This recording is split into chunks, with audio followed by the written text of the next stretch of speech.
Just a bloke in a bar. What is up, ladies and gentlemen? Welcome to another episode of Bloke in a Bar.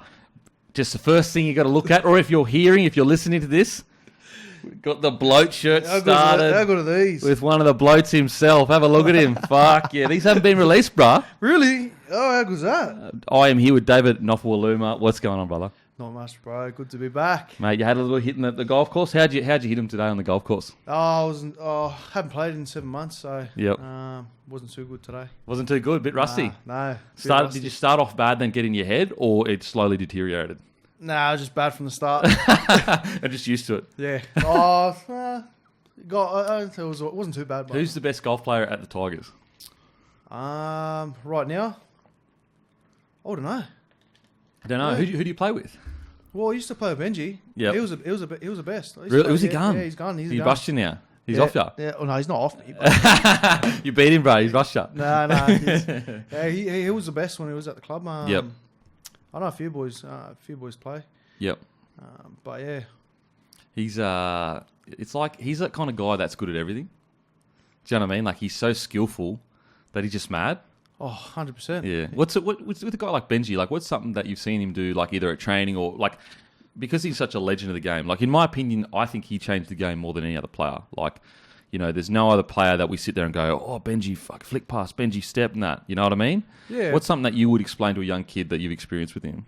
Oh well, it goes from everyone remembers the Benji step. You know, remember he used to Yeah. jump Right. up goose and then 100%, step, 100%, bruh. and then I think that would be it. And I said it in a post I did on Instagram that that's how I remembered him from doing, you know, in the backyard or playing touch in the street. Yep. And just doing step and going, and as I'm doing it, saying Benji step, Benji step. Benji. So I'd have to say the step. Yep. But, yeah. When did you first meet him? In 2018? No, I have a funny story with Benji. Yeah. I met him. I was playing, I think it was 20s. Yeah. At the time, and I couldn't remember. I think they were playing Roosters at Allianz Stadium, and I still remember. And I was coming out. I think I was coming out after the game, through the gates, and he was coming in for his game. Anyway, he's on his phone, and I go to him. I go, "Oh, Benji," like, you know, being a big fan. Yeah. Can I have a photo? And he looks up at me and just brushed me, like completely brushed me. Looked at me and just brushed me, and I go, I remember that in my head. I remember that, and then later on, we got out, and then we went out one time, and this was when I started playing first grade, and then we're out on the piss, and then I reminded him that time. He goes, "Oh, sorry, bro." And I was "Oh, you know, I wouldn't."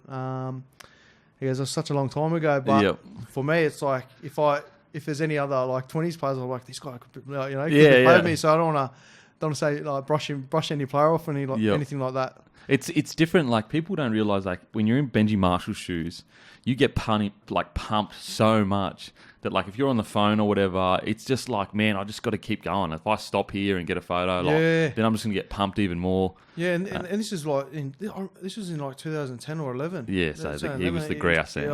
Unbelievable. He's he's incredible. I got nothing but admiration for what Benji did in the game, especially like, you know, he did it at a club that wasn't a powerhouse club at the time as well. When they won that premiership, like they changed the game, the quick play, the balls, everything like that. Yeah. So, Benji Marshall, prime Benji Marshall. You're probably 2000. I think it's like 5 or 6. 2005 Benji highlights are some of the best highlights in the history of the game, in my opinion. The shit he did was crazy. How's it been for you? How's the body after, you know, probably your best year you've ever had? Yeah, it's actually really good. Yep. I thought, you know, coming off that year, I'd be pretty. Oh, do you know what? When I finished the season, now because I've had a couple months off. Yeah. I was breaking down towards the back end of the year. Oh, okay. So you were. Okay, so you've forgotten already, bro. Bro, I forgot, man. I was like, last few games I was just struggling. And I played every game this year, so I think that's probably why. I was just fatigued and just battered. Like my body and muscles were killing me. Yeah, and also the way you play. It's not like you're just a finishing winger. You also are a lot of carries, a lot of contact, a lot of heavy impact as well. And yeah, so your body was sore, but at least so no major reconstructions or anything like that? No. That's massive. No, yeah. I've had a few in the past, so yep. it's been good for me. It's like people don't realise this, but if you're a footy player and you get through a season without having to get an operation, that's a massive Should be able to get an award for it. 100%, bro. 100%. Dally M non-operation of the year. Fucking. So take us back to actually, we'll speak about Origin and that. Obviously, you had your best year. Yep. And I'm sure there was a lot of people, including myself, that I reckon he'll make the squad, and you didn't make the squad. How was that for you? How did it feel? I was pretty gutted. To not be able to be in, even in the 27. Yep. I was, especially this year, I had high standards. So, for myself, I was disappointed. Yep. But I can't let that affect how I play with the club. Yep. And I think majority of selections and stuff comes back to, or I believe the way where the club sits. Yep. On the ladder. So definitely helps. Yeah. So fingers crossed. Going into next year, I think we've got a great squad. Yep. Going into next year, and I think that will play a massive role in being selected in representative. Absolutely. Like if you're in the top 4 as a team, it helps your just everything, because form and everything. Even though you're playing really, really good, when you're in a side that's struggling and then there's kind of like this negative aura around it or whatever. Absolutely. Yeah, I was surprised. I mean, don't get me wrong. Toops and Adokar played really good this last game. But in the squad, I would have loved to have seen you in the squad. Absolutely. Yeah. It's not about actually playing like Toops and it's not about them specifically. Yeah, they played great the last game. Yep.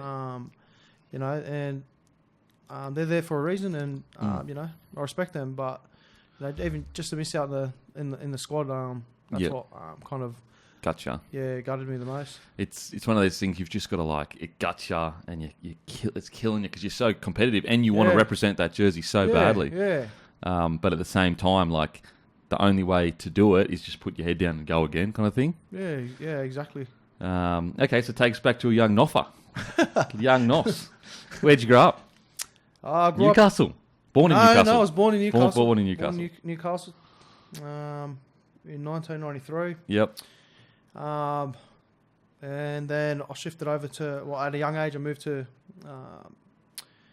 a suburb called Minto. Yep. And that's out southwest.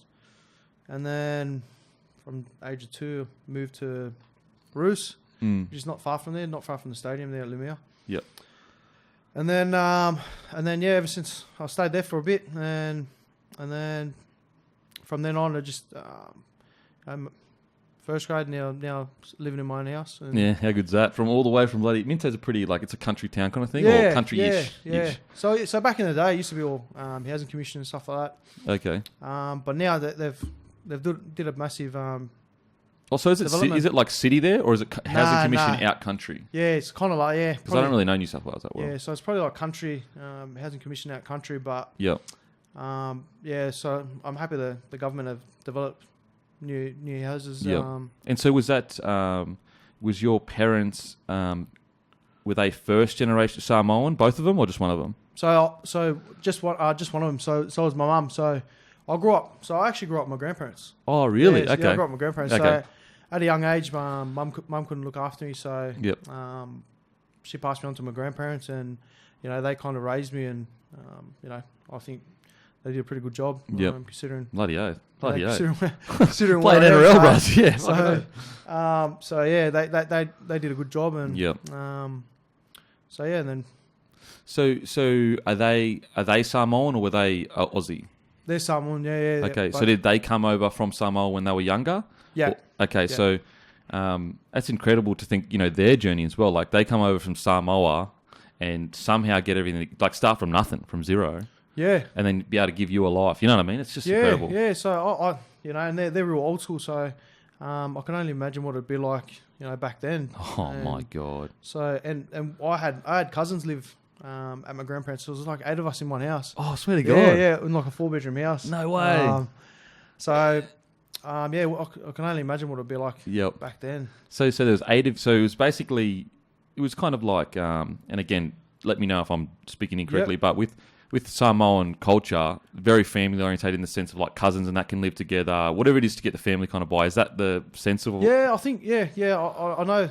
That's a factor. A lot of Samoan culture, it's all about family and being close together. So you're not wrong there.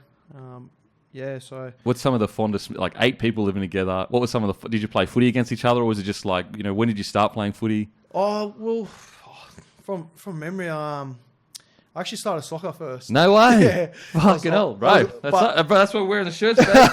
They're soccer players. Yeah, so I started soccer first, and I was a goalkeeper. Oh really? And it's actually funny because it was in school, starting school. In primary school, and I was goalkeeper. And I remember this is the last time I played soccer, so I had like three goals scored on me, and I was just confidence was out the window. Just head down. I was thinking, this is not. And I think I got sprayed from the coach. I'm thinking, mate, I'm How only a old were kid. I was pretty like, I don't know, young, like pretty young, like 10 or something. Yeah, and he was filthy. I was thinking, mate, what's going on here? And so I said, I'll try something else. And my neighbour was playing footy. Played for Campbelltown Warriors, so he was playing footy. And that was only up the road. And then we're playing touch footy out the front on the road, and he suggested, he goes, come give footy a go, like come give rugby league a go. I said, I'll sign up. I'll give it a crack. And his old man was a massive Roosters supporter. Had a tattooed all Roosters. Oh really? Yeah. So loved it. Yeah, loved it. Fucking hell, bro. And I signed up. Started playing, and then in my first game I scored like 3 or 4 tries. And, no way! From being a goalkeeper, in soccer, letting 3 or 4 goals and in, then scoring, living the life, bro. I knew from then, like I wanted to play footy. I enjoyed it. At a young age, I was happy. Were you on the wing? No, I think I was. When you're young, there, you just whatever. Mate, you pass me the ball. Remember, you put your hand out. You go, just give me the ball. Give me the ball, and you swerve around. Or like you get it and just run straight around everyone. Yeah. Or the big arch. So started playing footy, and then to be honest, I was woeful. Really? So you scored the tries. It wasn't too bad when I first started. Yeah, and then once the rules got serious in that as well. Got serious, and the field got bigger. Yeah, okay. I just get pumped. And so you had to play positions, do hit-ups, everything. Yeah. And I was playing 5'8", and I went to 5'8". I was playing 5'8", and I was getting pumped. I remember, I think it was under 10s, under 10s or 11s. I ran the ball. And I got tackled, and I got tackled that bad that I questioned if I wanted to play footy. If I wanted to play footy again, I was thinking, and I'm 10 years old. I'm thinking, this is tough. Bro. This is hard. This is hard. And actually, in your head, like I don't know if I want to do this anymore. Yeah, seriously, that's how I thought. And it wasn't until I think it was under 13s. I changed teams. And I went to an actual. He was actually like a proper coach. Coached like the, I think like Junior West or something like that. His name was Richard Ryan, and I remember him. He was actually like I said, he was a proper coach. And then from that transition, when I went to a new club that had a decent coach, I learned a lot. And then I started understanding a bit more about footy. And I think, how to run, where to position yourself. And I think, and then on top of that, had a couple of good players in the team, and I think I just grew from there. And then my confidence started growing. And so when did you? So you're woeful at the start. You're not even sure whether you want to play. At what point did you like make your first rep side or anything like that? So I made West Magpies. They have a black and a white team. I don't know if they still do it, but in the under 13s, under 12s and 13s, I think. And so say the white was say the blacks were the possibles or probables. The mains and the secondary team. Resis. The Reggies team. The blow-ins. the guys that like just making up the numbers, but like there's one guy that might make it, but everyone else shit. So you could say so I was in the B team. I'll just say I was in the B team. And it wasn't until under 14s going into Home Matthews that I started getting better at footy. So when Harry Matthews was playing fullback at the time, and I still claim I was fullback and Teddy was on the wing. Oh, really? Teddy's spot. Mate, you know, I'll claim it. Okay, bro, I always claim up, even though like Greg Inglis was at fullback and I was on the wing. In my debut, in Q Cup, I always say people, scored 2 tries on Greg Inglis, but he wasn't even my winger. He was just a fullback. Just claim it. Bro. So yeah, that's I was playing fullback at the time, and then and then I went to SG Ball. So at that point, you started like, I'm actually okay at this. I can progress here. There's a pathway for me to go, kind of thing. Yeah. Yep. And so that happened, and then first year of SG Ball, I played. Prior to that, I played New South Wales under 16s. Okay. So that would have been a massive. Who was in your side? Would have been like what? Teddy, you, fucking. No, Teddy didn't make it. He didn't come through until it was like SG Ball, second year SG Ball. He just started being a freak, and then that's crazy. And then he was the only one that went into 20s and played straight away, and he killed it like just. Oh, yeah. And we were still in. I think we were still in SG Ball. Yeah. So he couldn't even make that 16. So we were just coming out of SG Ball. Yeah. And Teddy went straight in the 20s, and he started killing it. Yeah. And then. And then that's when he just shot off. That's amazing. I just want young kids to hear that, you know what I mean? Yeah. Like, you don't have to be a gun from when you're fucking 10, 12, 13, 14. Teddy he could go down as a goat, like literally. Yeah. Potentially. Like, obviously. He's the best player now in the game. He's the best player now in the game, 100%. And if he continues on this trajectory, he will challenge Billy Slater, in my opinion. And that's coming from a Queenslander. Yeah. Like, if he keeps this level of footy up for the next 6-7 years, I think he could challenge. Maybe I'm not saying he will be better. I'm just saying that like it's in the combo. It's like the MJ LeBron. Yeah, exactly. It'll be like that. Yeah. Because what he's done to incredible. Okay, so he couldn't really make. So you make the New South Wales under 16. Who was in the side? Do you remember? I remember Whiten, Jackie Whiten. Yeah, Jackie Whiten was there. Clemmer, I think Clemmer was there. Oh, really? Was he always big and angry? He's massive. He's always been massive. Even young. I remember him. First time I versed him was when he was at Westfields, and he's just run a mark. Like, people just give him the ball and just bang, break the line. And so, but you get a lot of big players at a young age, and then they end up just, they're big, and that's the only thing that works for them. Yeah. And then as you get closer to first grade, everyone gets as strong, and tackling techniques get better. They just get chopped, and they see you later. But he just kept going, kept growing and getting better. He's a beast, bro. He's a beast. Okay, so you make that side. Yeah. When did you start having NRL clubs become interested in you? Probably SG Ball. Yep. I probably reckon SG Ball. So I had an offer from Illawarra Dragons.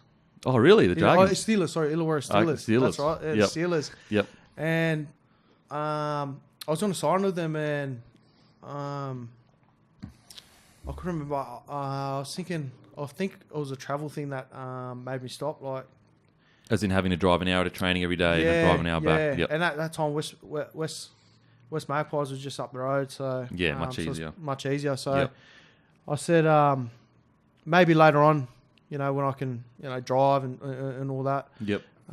Think about, what next, but. So I signed a deal ended up signing a deal with the Tigers, and ended up, it was a 20s contract first because that's what you sign. Yep. And so you signed for the Tigers, and then you made the Australian Schoolboys, or was that before? Yeah. Schoolboys, okay. Under 18s. So what was that like for you? Australian Schoolboys. A lot of those boys go play NRL. Yeah, heaps. We had heaps from in my team. Yep. Teddy was in that team. Yep. Jack.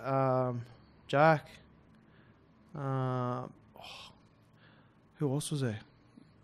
It's like you'd see if you saw the picture, you'd be like, boom. Yeah. Did you have any current? Because some boys have had current NRL players come and talk to the Australian Schoolboys. Did you have anything like that? No. Really? Yeah. We had. There's been like I've had other guys on that's been like we had. Lockie or blah, blah, blah, come speak to us or whatever. So in that did you tour anything or did you just play at home? We toured around. We went in the UK. Like England. Oh, really? And, what was that like? was all right. I liked it. Yep. Yeah. It's the first time I experienced snow. Yep. I think they should always do it. 100%, bro. Over there. So just so the boys can experience what it's like over in the UK. And also, like, it grows you up a little bit, where you're like, there's this big world out there. You've kind of got to grow up a bit. Yeah. Yep. Yeah. No, it was a good experience. What's the biggest memory you have from that tour? I think the biggest memory would be, what would it be?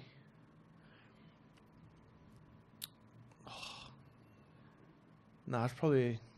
Just the footy, really? Nah, we got up some issues. Oh yeah, obviously. I remember because you're still in school, so you got curfews and stuff like that. And I still remember like one. I remember one time we all snuck out with like a few of us just said, "Oh, who was with you?" Nah, not names. Not naming any names, bro. Not naming any names, bro. Nah. Can we just say, was there some current NRL players with you? Yes, you can. You can. All right, what happened? So I think it was in France, and we were staying in this hotel, and so we decided to sneak out. Yep. Went and got some alcohol and stuff like that. No way. We thought like, oh, this is mad. Yeah. On the piss with the boys in France. But we ended up bringing it back in the hotel and just getting on the piss back at the hotel, and it was all just right. fun, bro. It was just fun, you can't just young boys, bro. Like just having fun. You can't be too strict, mate. Put it this way: it's the one memory you remember. Yeah. You know what I mean? When you think about it, you're right. You know, you went over there, you played all this footy, but it was bonding with the boys and having a piss up with the boys in France that you remember. But what's weird is you don't remember their names, which is really weird. I do remember their names. They just come to mind now. I'm joking. No, I won't. Okay, so you go away there. Did you play well over there? Like, were you beginning to play well in these rep sides, or were you just kind of like just solid? So I think from memory, we versed England. I think we were under 18s, and I think we versed England's 20s or 21s or something. Yep. And I think Tom Burgess or something was Oh, playing really? for them. Yeah. How good. And for myself in the game, I thought it was tough. Yep. It was tough, and then I was just trying to find my way. Just doing just making representative in Schoolboys and just trying to progress. Yeah, trying to progress. Career. Yeah. Yep. So that it was. I thought that game was pretty tough. It was like that kind of like made you realise like this is a big standard that I kind of need to meet. Yeah. Yep. Yeah. Okay, so you get back, and at what point did you go? So you went into under 20s Tigers, and did you play in a final or something like that? Grand final winning team 2012. Yep. Yeah. And you scored a try. What was that like? Oh, that was mad. Yeah. Just a lead up to the grand final.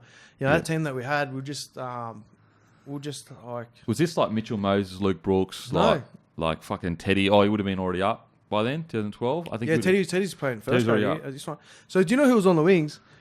Me and Marika Korobidi. Oh, really? Yeah. Fuck. And that's gun. And me and him just used to do yardage carries. Just got and just love it. Yeah, just love it. Just That's as mad. soon as you catch the ball, just bring it back to their 40 or 50. Yeah. And a lot of people don't realise, like a lot of wingers, although they're on other sides of the field, they consider themselves pairs and like, boy, right, every hit up you do, I'm fucking doing, bro. Every time you make a good run and break tackles, I'm doing the same thing. And I think now these days, the way the game's going, I think wingers are like important. 100%. I think they start the sets, and I think that's why. I think they're just so important. Well, you look at the two grand final teams, like they got Brian To'o and Mansour, both had fantastic years, and they got Addo-Carr and Vunivalu, like they're premier wingers. So you're totally right. They're becoming more important again. Whereas there was a period there where it was just like you could slot anyone in there and fucking didn't matter because it was so structured. You just had to wait and catch a ball and fucking put it down. Okay, so yeah, that was your days. Eh? Yeah, 100%. Then, bro, that's why I made my whole career off that shit, baby.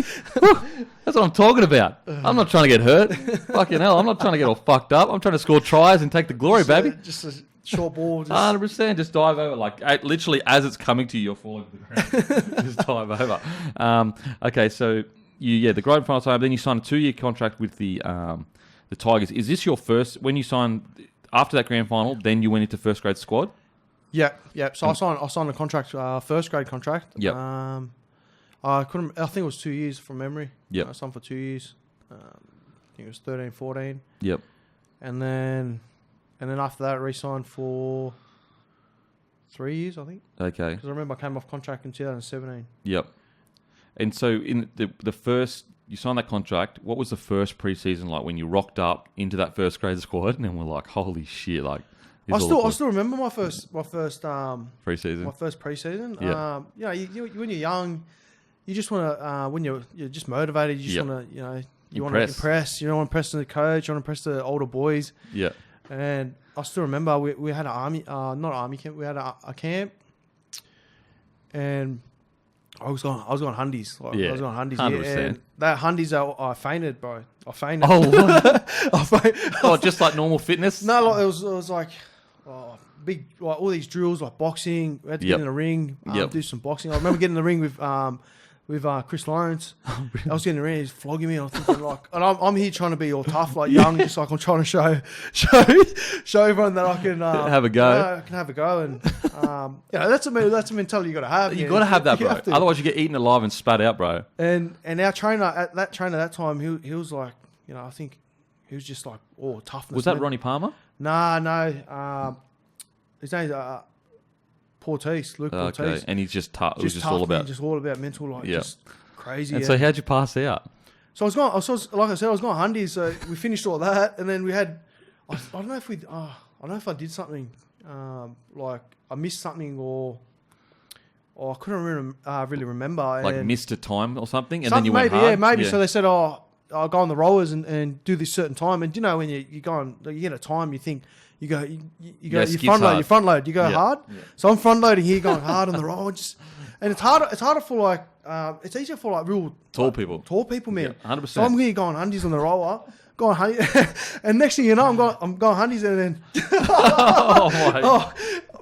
and I remember I passed out. I remember I was on the floor and I was laying there and I was trying to show that I wasn't knocked out, but trying to be all tough. And I'm trying to get up here and like I'm still concussing. And the senior boys were taking photos of me. No so way. It was even worse. So taking photos on saying something like they were just posting it saying I can't handle the hard stuff. Welcome to first grade. All that stuff. And so that's how I remember my first preseason. Fuck, that's mad, bro. That's fucking mad. Like that's what it's about, man. Like all the young boys when they come in, like similar situation. I didn't pass out, but I had to like box fucking Hodjo.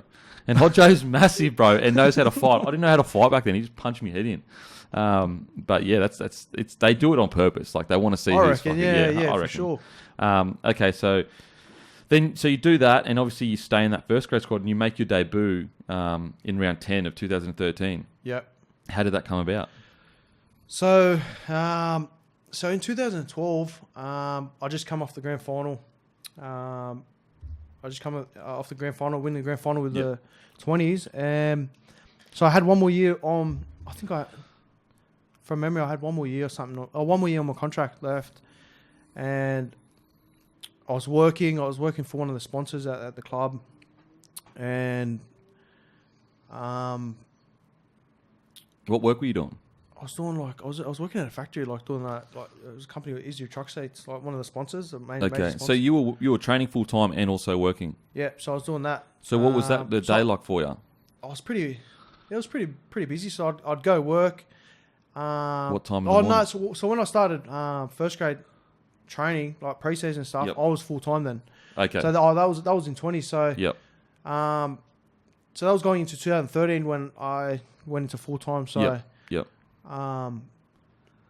So I still remember I was thinking like this is my. Sometimes you think it's a make or break a year. Make or break year. And you're so young, bro. So I'm thinking like this, like if I don't make it this year, like this is me thinking like maybe I should consider, doing some work. 100%. I thought the same thing, bro. Yeah. And you would have been like 19, 20. I was going into 2019. I think, or 19, or Fucking hell, and bro. that's what I was thinking. I'm thinking, you know what? I say, like, let's invest in footy. Yeah. See how we go this year. If you don't make it, then we're looking to do something else. Yeah. And then crazy. And I'm sure like a lot of players would be similar. So that's what I always tell the young boys. like you don't realise you got so long. Just be patient. Yeah. Whereas you think that like you see like Teddy killing it when he's 18, and you're like, oh fuck, I got to be in there. Yeah, no. And you don't. You just got to be patient. Yeah, you're like, yeah. I think you're right on there. Like you don't know some Look one at year. Cody Walker, bro. Cody Walker was 26 when he debuted. Really? Yeah, 26, bro. Now he's fucking playing for New South Wales.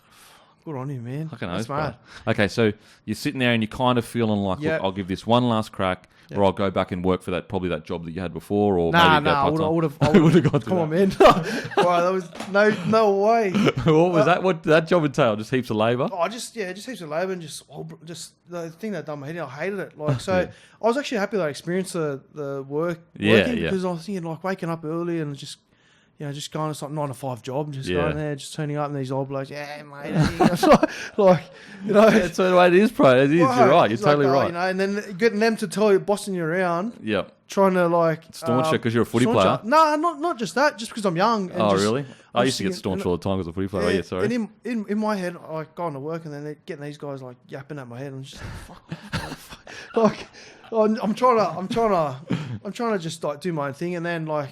Any little thing that happened, he goes, what are you doing? Like getting sprayed at, and then from then I was like, nah, I'm going to go hundies at footy, man. I'm going to go hundies at footy. So I'm going to training, and then so going into my debut year. Yeah.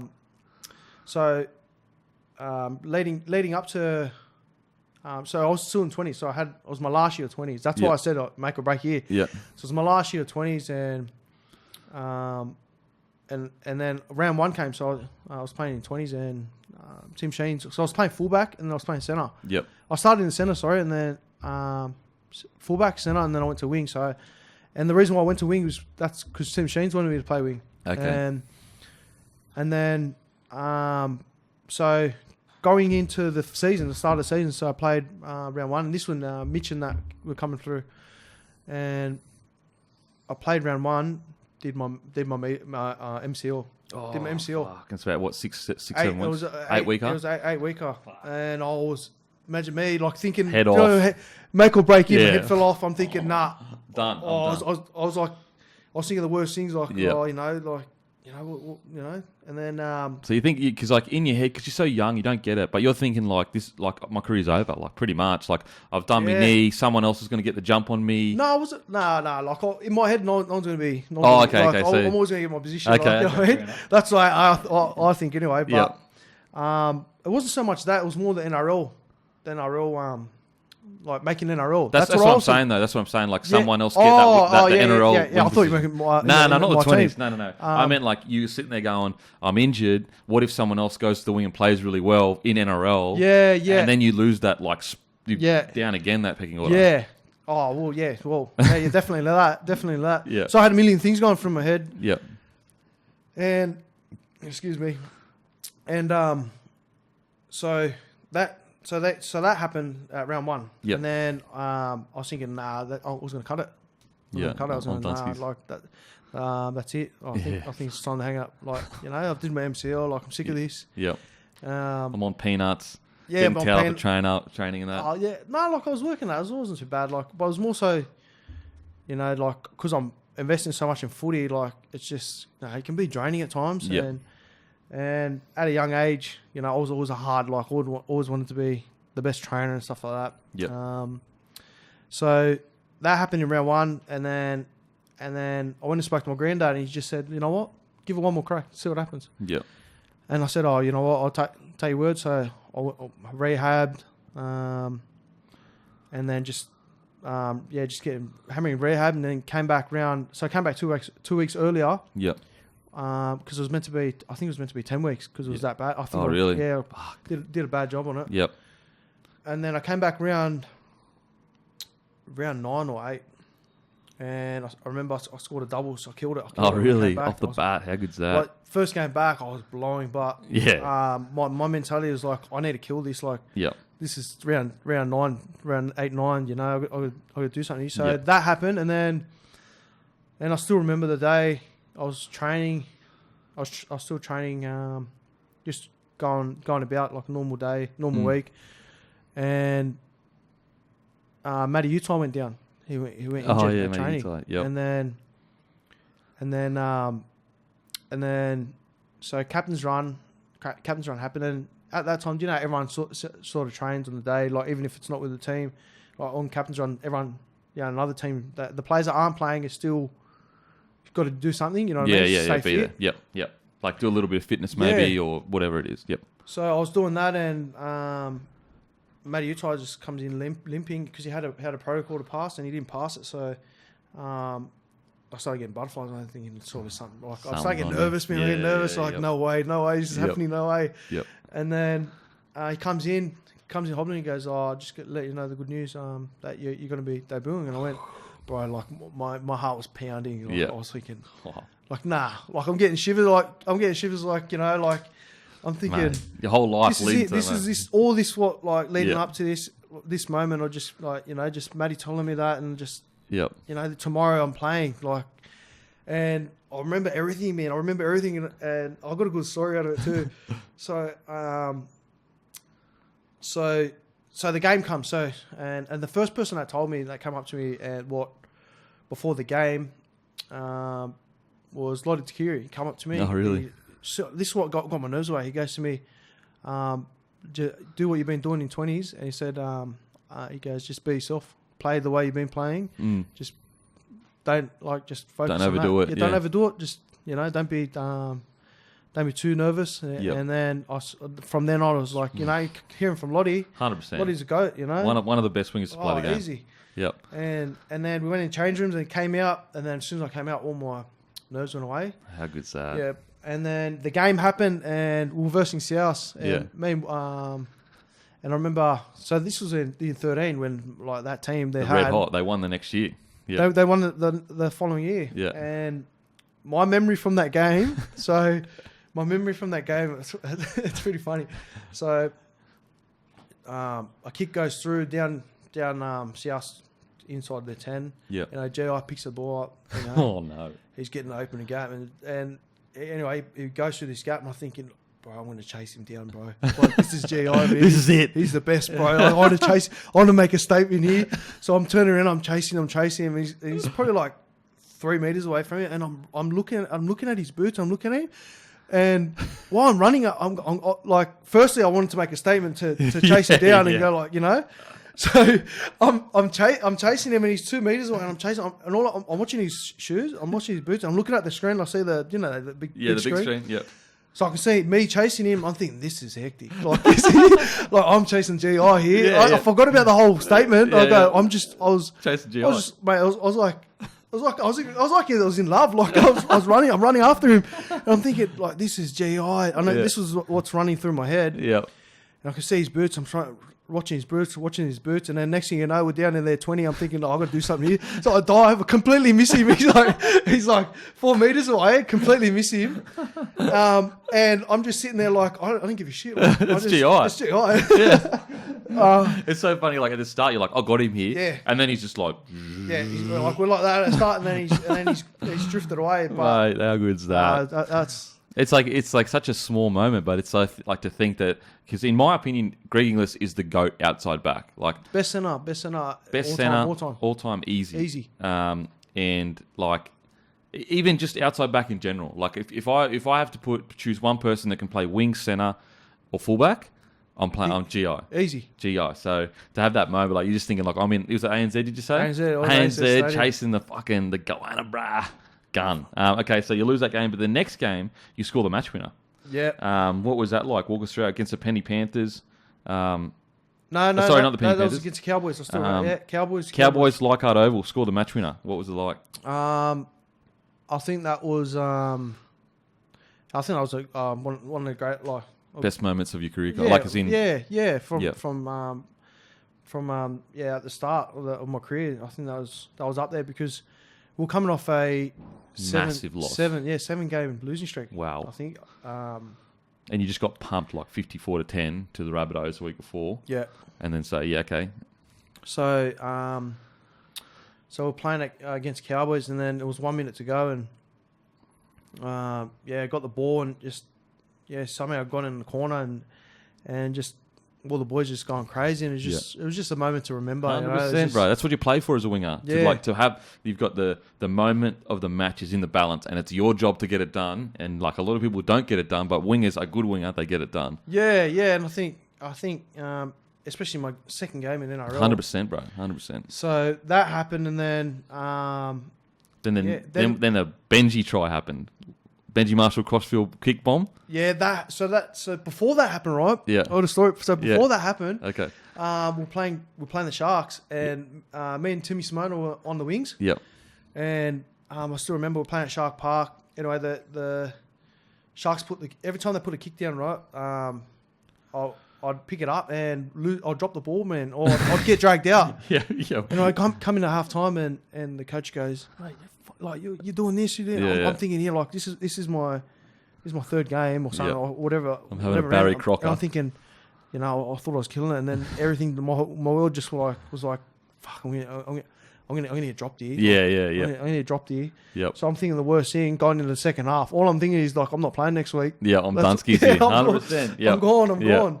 So, I went home and, just being me, I was going home and I was tearing up. And heads off. Just going, I'm done here. I was thinking, I'm going to get dropped next. So I'm thinking the worst, Yeah. Anyway, I ended up playing against, I'm playing the following week, and it was against Manly at Campbelltown. Yep.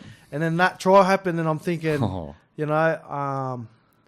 and then that just all turned, like everything turned. And I'm thinking, confidence back, life's good. And it just made me realise that, don't let one game dictate what's going to happen in the future. So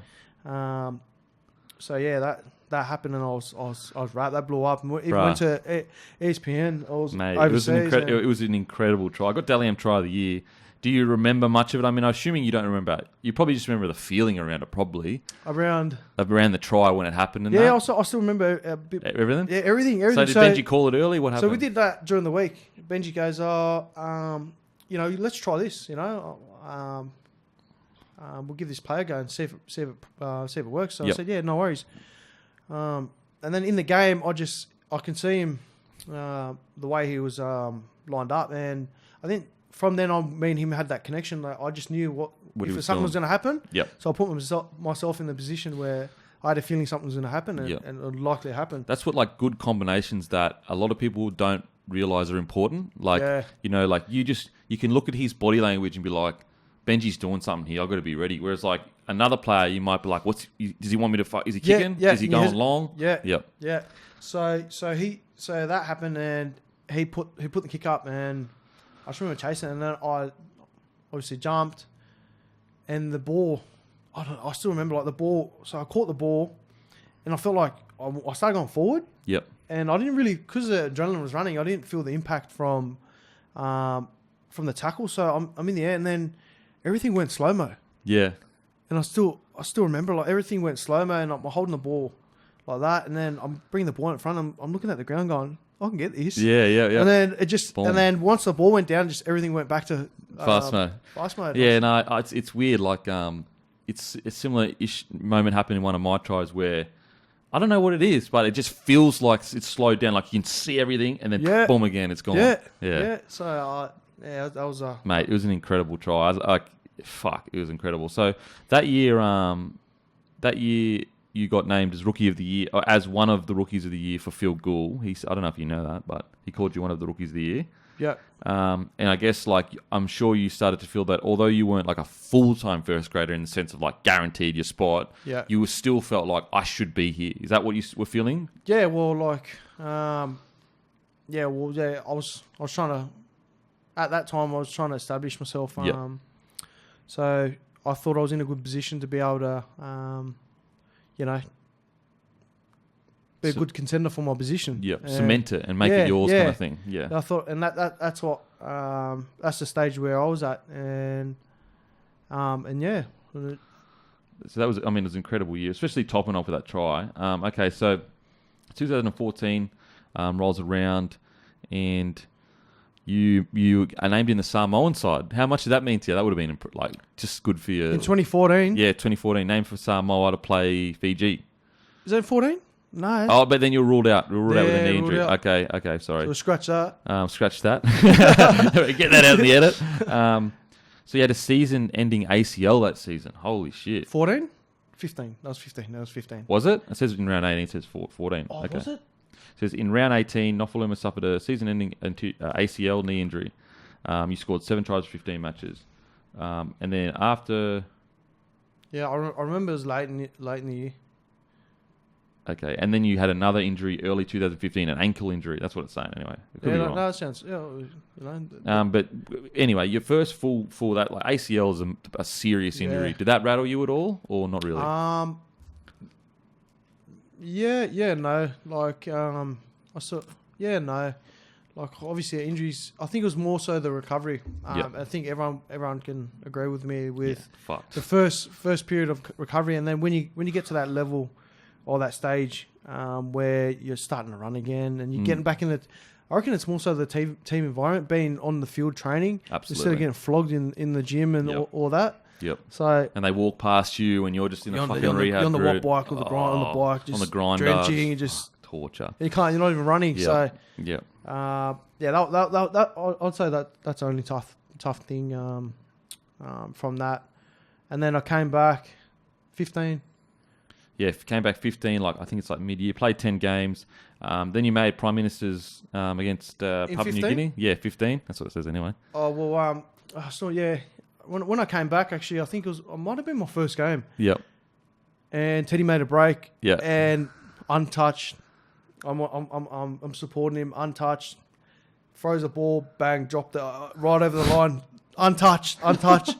And that like my confidence was like, I think I was my first game back. Yeah. Because you've been out for like 6 months pretty much. I was thinking, this is bad. Oh no, yeah, it might have been my first or second game. Yeah. And I my confidence was like, I need to get this back up. So that was my memory of coming back from the ACL injury. Yep. And then finished the year off, and I was lucky to play the Prime Minister's 13 over in PNG. What was that like? Was it cool? Yeah, it was cool. Like, they're mad fanatics over there. Love it, eh? They love it. Do you have any stories of like, them fucking camping the bus or travel that any of them did or anything like that? The PNG fans? Yeah, like that, I think that's what they love. Getting all. I think they're just excited. Like they're just, they're seeing us, and they you can tell which ones they're like. I wasn't a superstar then, but they were like, I still remember like they were yelling out players' names and stuff, and I'm just sitting there, yeah, sweet. Yeah, man, my name's David. They're mad supporters. They love their rugby league over there, so it's good. So then you made your debut 2016. So you had a career best 14 tries in 2016. You led the entire competition, 134 tackle breaks. So it's probably your best year of your career, 2016. Mm-hmm. And you got clubs, and your coach named you the best club player for the second half of the season. And then you also represented Samoa against Fiji. Was that the that was my first game. What was that like for you? Because obviously Samoan heritage is very important to you. Yeah, it was just good to be in the country and just experience. Seeing all the locals and just being back in the islands and I think that was nice for me. Because I grew up in Australia and got used to the way Australia is. Going back absolutely. there and then just getting some of the boys to get me to dance and stuff like. I don't know. Like I'm shy. Like you can tell I'm not from. You can tell like I'm not. Didn't grow up there. Yeah, didn't grow up there. So that was pretty funny. But a great experience. Great experience. To play my first game for Samoa. Yep. In Samoa was. That's cool. Yeah, it's cool, right? It's interesting. I'm of the similar mind. Like obviously my grandparents and great grandparents and the ones above them are Australian. But even me, I have a kind of like, their heritage. If I was to go back to their country or whatever, there is a sense of like, this is where my family came from. Like this is our heritage. Like this blood runs through our veins, kind of thing. Yeah. Did you kind of like feel that when you went to Samoa? Like this is where my grandparents from? Like you get like. you know how you get that feel where you're like, you know, this is in my blood. Like, yep. you know, this is part of my heritage. Like, you know, I got some of this in my blood. So yep. you get that feel, and you just, you know how that feeling is. You know it's a part of you. So yep. You got to embrace it. And best place to go for if you want to go for a holiday, man. Yeah, I've been told Samoa is beautiful. Like, it's like underrated. Like, it doesn't get spoken about as much, but it's actually beautiful. Yeah, and I remember when I got there.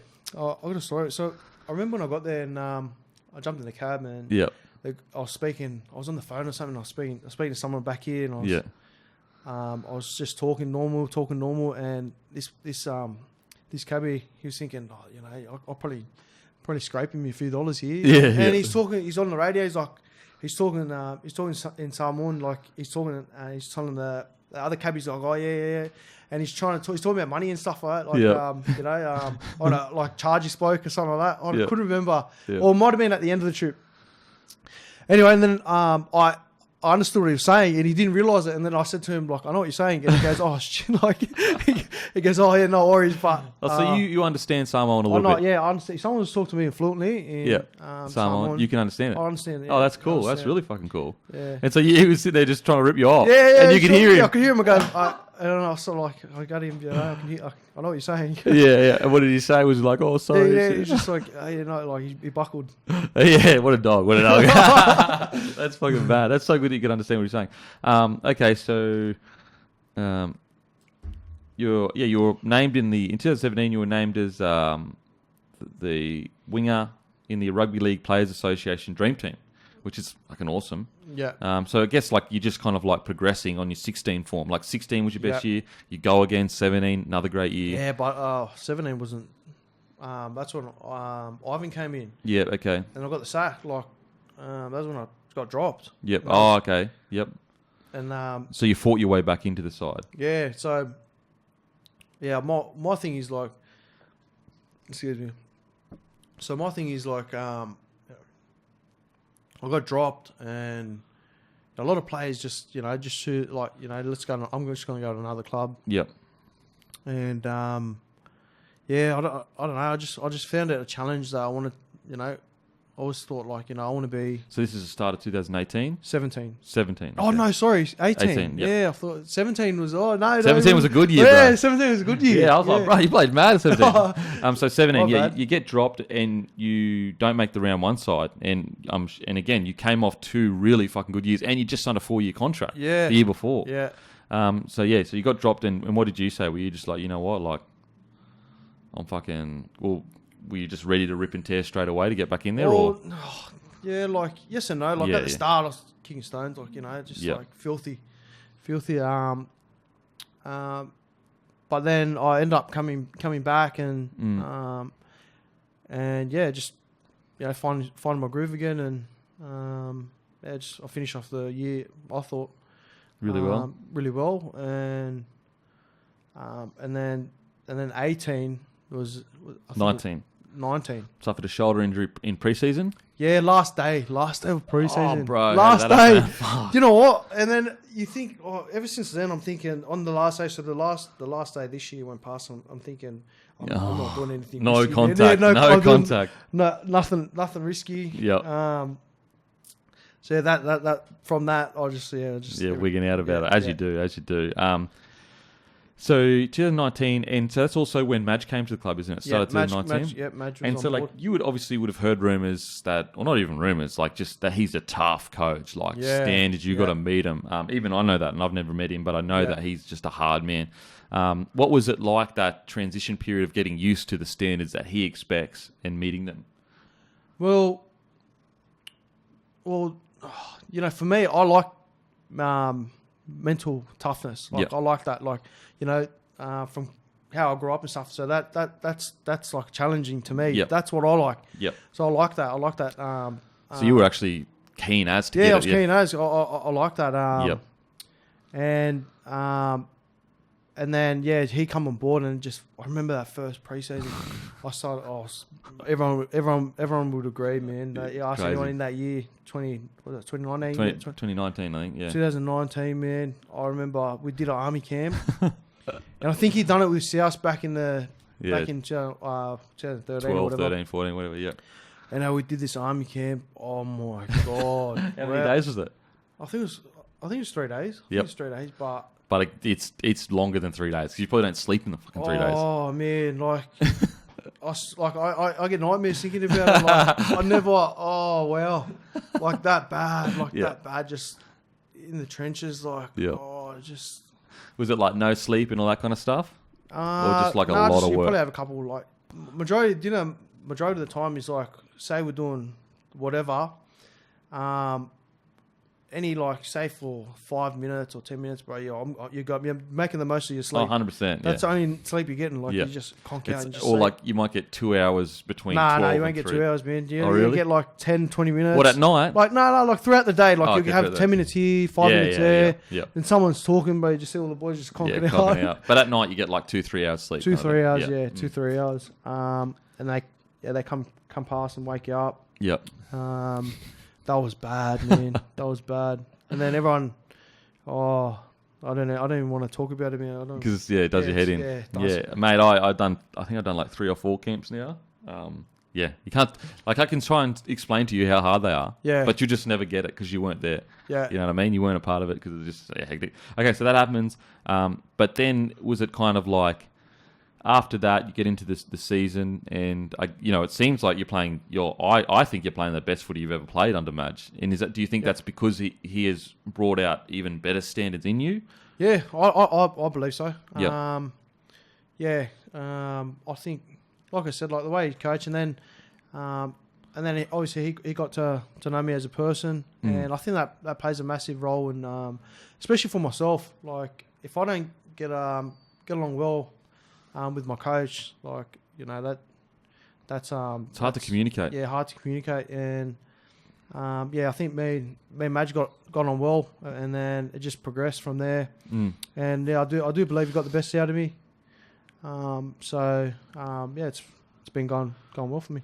Do you enjoy the fact, like for example, Madge came out and they were talking about like, there was a reporter saying, there's reports that, Nofo may be leaving or whatever, and like Madge was like, absolutely not. Nofo's leaving. We love him. He loves the club. Yeah. When you see a coach say that, does that like mean just the world to you that you're like, fuck, man, that's mad? 100%. Like 100%. Like you're getting respect from your coach, and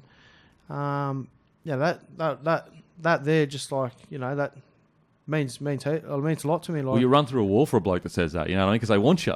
Yeah. Like that's exactly right. And but like in return, obviously you gotta. I think what makes it more special between me and him is like from where I started, from being dropped and then just progressing under him. I think that's what I gained with his respect. Yep. Like respect for me, I think. Like he's seen you progress and take the challenge on and go forward with it. And me as a player and I used to be, not as how do I say it? Like not as involved in things and certain things. I used to just do my own thing, and I think he's just brought out like a lot in me. So I was similar. Like there'd be a lot of like team stuff that like I'd only go with what I was required to go with. Yeah. Instead of being like I need to be fully invested in this team and where we want to go, kind of thing. Yeah. Yeah. Yep. So I think that's a good thing. For myself, yeah. So 2020 rolls around and like your clashes with Penrith, they're fucking great. Like I love them. Do you enjoy those? That like it seems like there's a real rivalry building there. Do you enjoy those clashes with the Panthers? Well, no, it was only this year. I remember the first game we played him. I think it was the first game at Bankwest. Yeah. And I think they put a grubber through or something. Yep. Anyway, it went to video ref, and I remember Romy on Drome Law. I was just like, because in games he's just yapping. get like like in your face, like like just trying to get in your head. And he made me click me, and I was like, and then it went upstairs, and he's like, let's try. He goes, He's like just saying whatever. Just spraying you. Spraying me. And I was going, and then I just clicked, and I just started going back at him. And then, no, you know what? I didn't say anything. And we laughed after the game about it. And then I went up to video ref, and they went no try, and I was I started going back at him. After. And then he said nothing, and he went back, and then and then I remember after the game, he goes, "Man, good banter." Like, 100%. I was just like, that's. And then from then on, I was just like, that's him. Yeah, 100%. And then it was, and then you can see quite a few players with Jerome. Like he loves that chat. He throws it all game kind of thing. And it's you've got your characters. You need your characters in footy, bro. I love that shit anyway. I love that shit. Okay, so let's say this season, like you at one point you were leading try scorer, and then Johnston scored those 5 tries. Oh well, you're like, fuck, man. Oh, I was watching that. With my mates, and they're Rabbitohs. So they were giving it to you.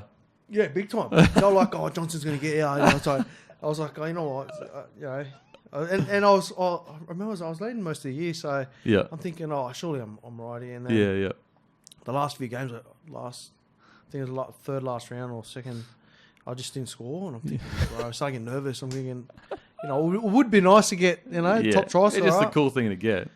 And then that game happened, and as soon as the Kyle Phelps one happened. Yeah, first. he scored like 3 tries or something like that. 3 tries. So he was on like 19 or something. I was still on 17, and I'm thinking, it's all right. There's a chance. Get a double, maybe get a double. Yep.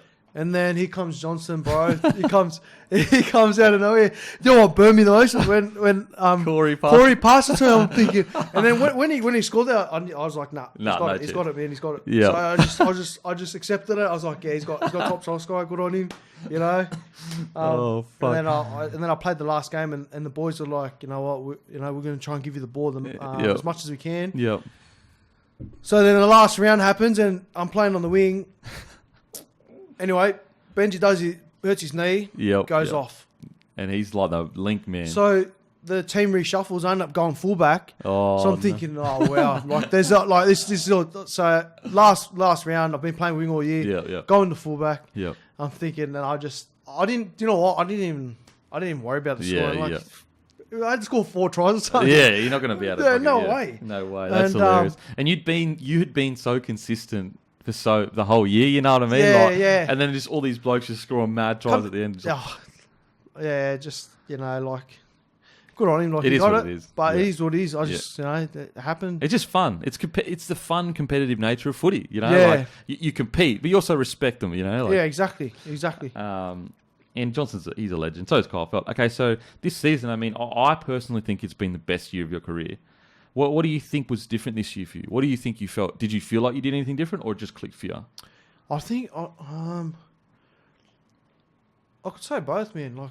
Like I remember coming into this season. I sat down with a mentor of mine, and just went through some things, and just like proper goals, and like not just I want to get this goal, like. Play Origin, I want to do this. Actual detailed goals, like from week to week, day to day goals, and to reach those big goals. So I just focused on them, and and it just worked for me, and just been like having the right people around, giving me confidence as well. And that boosted my confidence, and then I just kept backing myself this year. If anything happens, like some of the times, I just got the ball and I just thought, I'm going to kick it. Like as in the past, I'd hesitate. I'll be hesitant, and then you'd lose the moment. And then I'd lose the moment, I'd lose the ball, get tackled out. Yep. So every chance I had, I'd just make the most of it, and I just backed myself this year. Yeah, it's crazy how much, like, as you get deeper into your career, you can lose that, like the instinct, like you have a winger's instinct, like you have it. And so, like, why would you second guess it when that's what you fucking do? Whereas, like, as you get deeper into your career, sometimes coaches and being dropped and errors scares you away from your instinct, because you're like, fuck, I don't want to make an error. Yeah. Like, I don't want to, put a kick through and they get the ball and then I get fucking in trouble. And then the time when you do go, you know what, I'm backing myself, you have a year like you had. Yeah. So, and from that, just it's going to make me, even more confident going into next year. Yep, absolutely. Okay, so if the next 12 months happens perfectly, where are you sitting? What's happened in 12 months' time for you in your life? It's hard to tell the future. I know, yeah. You can't predict the future, man. If let's say you've got goals in your head and everything happens the way you want it, well, obviously Origin, I'd assume you're hoping that you can crack that squad next season. Yep. Would you say for the Tigers, would it be maybe top 8 finish, top 6 finish? Oh, mate, that'll be a dream of mine, man. To make play some finals footy. Play some finals footy, man. I still remember at the start of the year, we had a meeting and each one of the boys just like, what's going to motivate, like we had Skype and talk and they said like, what's going to motivate, like, what do you want to do like this season? And, everyone had their piece to say and, Brian, I got up, man, I was just like, I was thinking like, I've been playing, 7 years or something? And I got up and I was just like, I started tearing up and I was thinking, boys, like, I haven't played finals since I've started. Yep. And I was just like, I really want to make it this year. So, and I think that's on the back of just wanting to have a great year. Yep. And, obviously play my best role for the team to be successful. So, I'm also gutted that we didn't, because I thought we should have. I thought there was a period there. I thought there was a period there where you were putting together some good footy. Yeah. And then it was like, then all of a sudden your confidence got a bit rattled and it was like good game, bad game, good game, bad game. Yeah, and on top of that, all that stuff happened in the media and then players and then, that affects a team big time. So like with that, we don't have to go into details. With the stuff with like the dressing rooms and the blah, blah, blah, like how much of that is media beat up? Like, and how much of it is like, there was issues or wasn't issues. Yeah, well, it's like no one's gonna confess, man. No one's gonna come out and go, it was me, boys. Sorry. Yeah, like I fucking did this or whatever. Yeah, because you shouldn't do it in the first place. Yeah. And that's like leaking things to the media. That's what you're talking about. Yeah. So that's the hard thing where if someone in the media says something, and say someone actually didn't say anything. Yeah. Everyone's going to be like pointing at each other, being, it makes it like, who was it, and then it loses the kind of chemistry in the team. Yeah. And, and I think that's a hard bit. Yeah. But it's all sorted now. Everything's in the sense of like the boys have all come together and it's... Yeah, well, that's, I think every off season, it just refreshes it, resets.